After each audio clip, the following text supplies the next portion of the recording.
ಈ ವಿಡಿಯೋಗೆ shares, likes and comments, ಯಾರ ಕಮೆಂಟಿಗೆ ಜಾಸ್ತಿ ಲೈಕ್ಸ್ ಬರ್ತಾವೋ ಅವ್ರಿಗೆ ನಾನು ಒಂದು ಗಿಫ್ಟ್ ಕೊಡ್ತೀನಿ ಮದರ್ಸ್ ಡೇ ಪ್ರಯುಕ್ತವಾಗಿ. ನಿನ್ನೆ ವಿಡಿಯೋ ಮಾಡಬೇಕಾಗಿತ್ತು, ನಿನ್ನೆ ಸ್ವಲ್ಪ ಬ್ಯುಸಿ ಇದ್ದ ಕಾರಣದಿಂದಾಗಿ ನಾನು ಮಾಡೋಕ್ಕಾಗಲಿಲ್ಲ.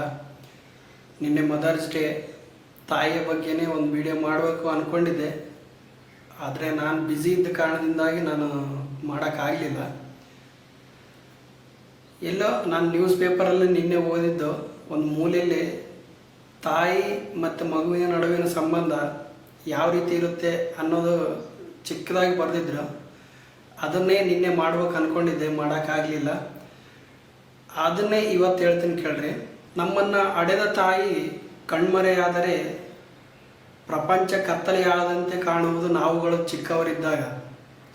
ಅದೇ ತಾಯಿ ನಾವು ಯೌವನದಲ್ಲಿ ಪ್ರೀತಿ ಮೋಹದಲ್ಲಿ ಮುಳುಗಿ ತೇಲಾಡುವ ಸಮಯದಲ್ಲಿ ಅಡ್ಡಿಯಾದರೆ ನಮಗೆ ಕಾಣುವಳು ಕತ್ತಲೆಯಾಗಿ. ಭಾಳ ಚೆನ್ನಾಗಿದೆ ಇದು, ಅರ್ಥ ಮಾಡಿಕೊಂಡ್ರೆ. ತಾಯಿಯ ಮಹತ್ವ ತಾಯಿ ಇಲ್ಲದವರಿಗೆ ಗೊತ್ತು, ತಾಯಿಯ ಮಹತ್ವ ಏನಂತ. ಹಾಗಾಗಿ ಬುದ್ಧಿ ಬೆಳೆಯುವ ಸಂದರ್ಭದಲ್ಲಿ ತಾಯಿನ ಕಳ್ಕೊಂಡ್ರೆ ಗೊತ್ತು ಅವರಿಗೇನು ತಾಯಿಯ ಮಹತ್ವ ಅಂತ.